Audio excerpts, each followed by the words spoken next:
Okay, folks, here we have a 2015 Ninja 300. This is strictly a race bike, but as a result, it often spends quite a bit of time, months on end, without running or without being started, without any attention at all. It just runs a couple of races or a couple of track days and then gets put away for the winter and then brought out again for the next season. And the problem we have is this.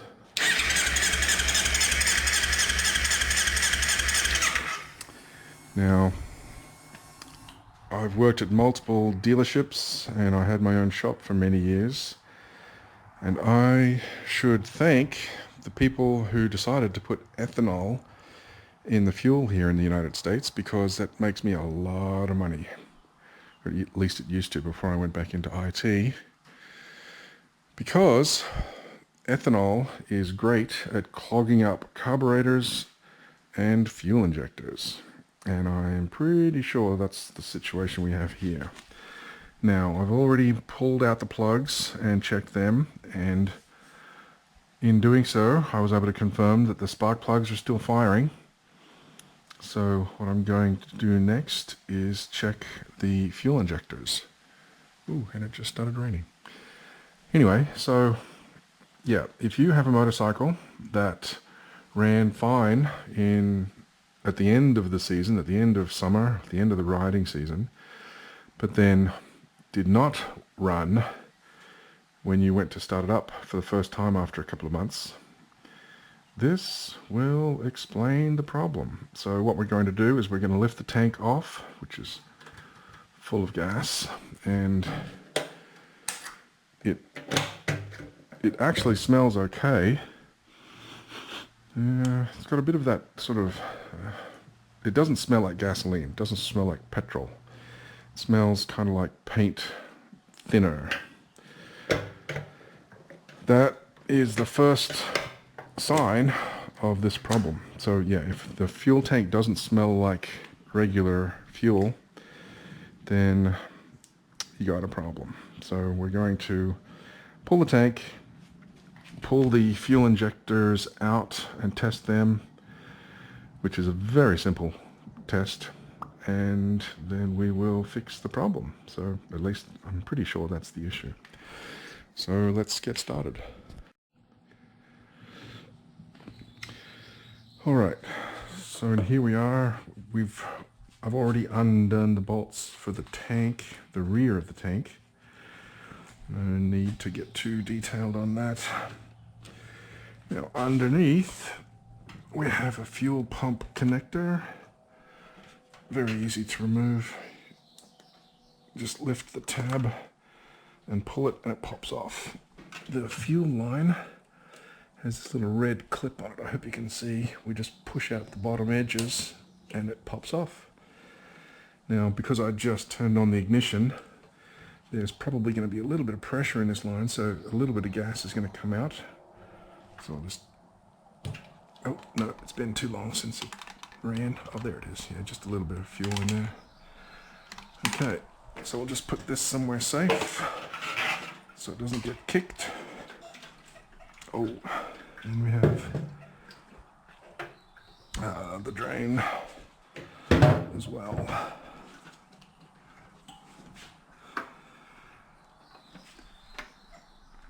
There we go. So we'll just put this out of the way.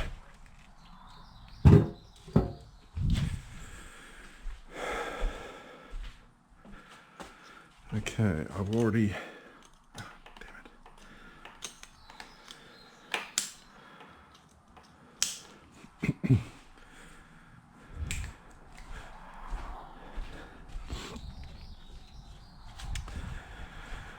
Okay, now these are the injectors under the grey plugs. So we'll just push down and lift up.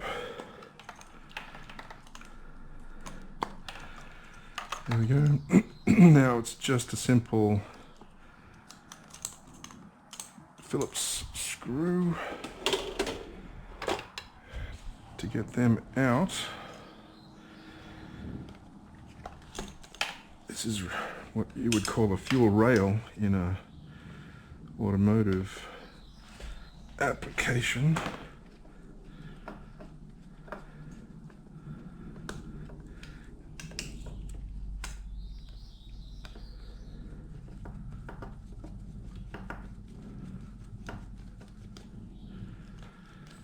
Okay, simple as that.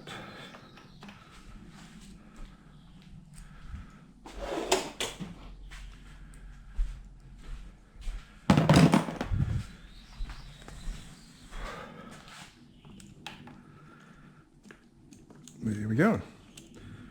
So that's the leftover gas from the fuel rail. Now, what we need to do is, that's one fuel injector. There's the other one. I hope my camera's catching all the detail. Okay, so the problem we are having, I suspect, is the little solenoid in here. It's a little electrical coil with a poppet valve, so every time there's current put through here, the poppet valve pulls up and the fuel pushes in. And then when the current is cut off, the poppet valve pushes back in, blocks the flow, and no more fuel spray comes out. It's much more efficient than a carburetor, but it still provides carburation. That word, of course, means mixing fuel with air. So fuel injectors provide better carburation than a carburetor. Okay, so let's see. We don't need this for now. I've already freed up the battery. Now that's, yeah, I'm not sure what that is exactly. I'm not sure what that module does, but yeah, the ECU is down here. That is what controls the fuel injectors and the ignition. Unless this controls the ignition, but anyway. So what we're going to do is we're going to get some leads. Where did I put them? There it is. There's one. All right. So to test, we just connect, and it doesn't matter which one goes to positive and which one goes to negative, but we will always connect red to red.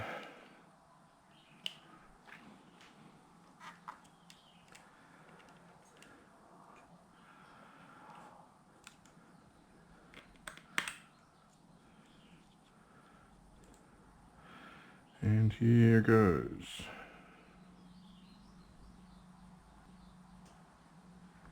Okay, so I don't know if you can see that, but I could just see a little bit of fuel bubble up there. And oh, there we go. And now it's clicking. Yep, there we go. So it was stuck. I didn't click at first, but now it clicks every time. All right, so that was definitely the problem. A stuck fuel injector. But now it's opening and closing as it should.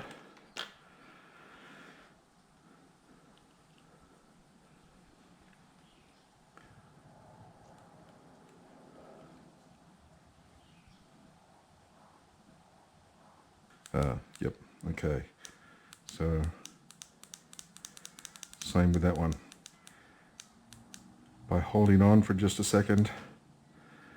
So it's supposed to click as soon as you touch it, but this one didn't, but once I held it, then it literally freed it up. So, there's a little, it's just like a poppet valve in the engine, where you've got the valve seat and the valve itself comes down, and then when you apply current it pulls it up, and then when you let go of the current a spring pushes it back down. And these were jammed in this position, so the ethanol had glued the little poppet valve against the seat.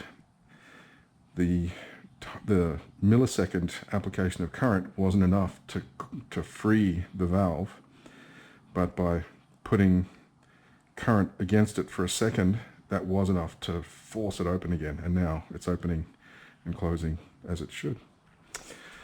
All right, simple as that. I will be willing to bet good money that this motor will now start up. So we will reinstall, which is a very simple process.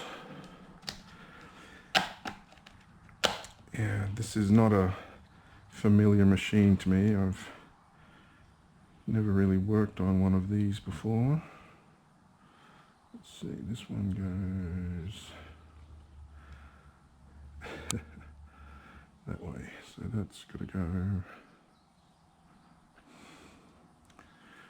So that goes that way, that goes that way, and I will actually, good practice is to, I was just using my grease, so just use a little bit of grease.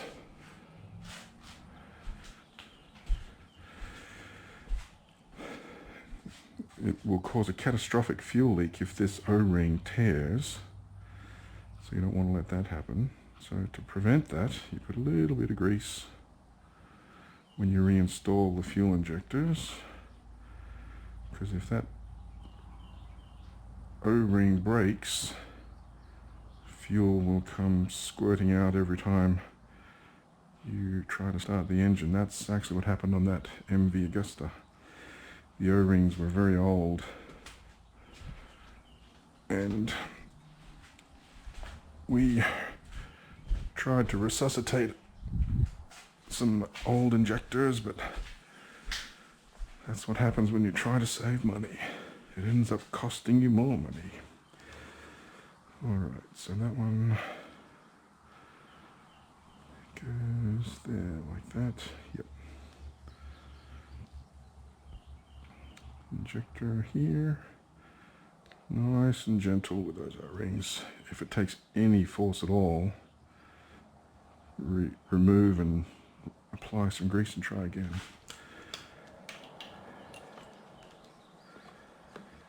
And then injectors into the manifold.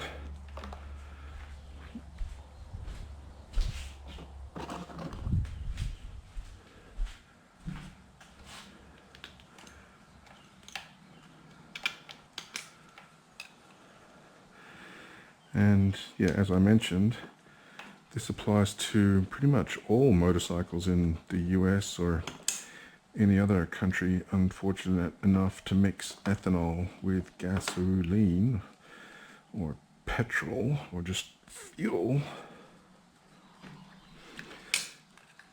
Over time, the combustibles, the volatiles in the gasoline and the fuel evaporate, and the ethanol does not evaporate as quickly.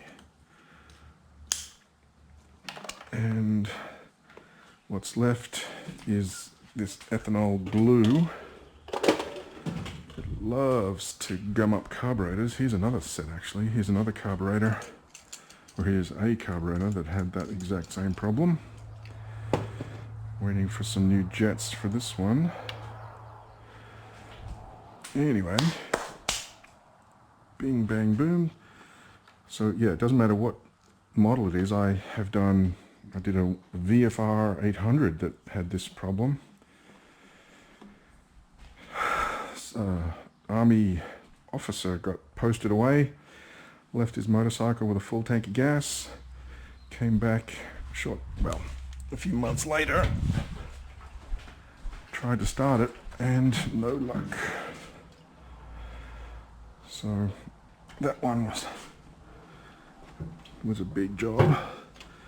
ZX11 I did, where the owner was so grateful because he was worried he was going to have to sell his bike for parts, as everyone was advising him to do.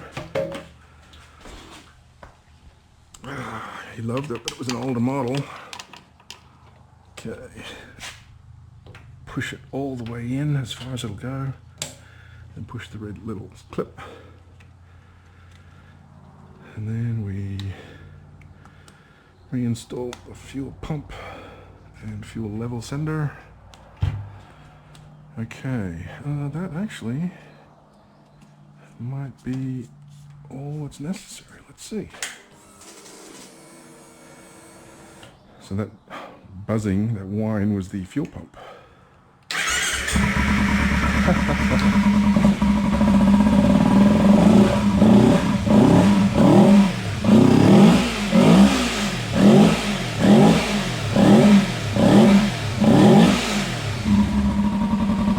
Wow, what a difference. You can hear that moment of hesitation. It might have been a little bit of the grease. Oh, I need to fix that. But that's nice. Okay. That's all there is to it. That's how to fix a motorcycle that was not running after sitting for a few weeks or a few months or however long. Clean fuel injectors. That's all it was. Okay, thanks for watching.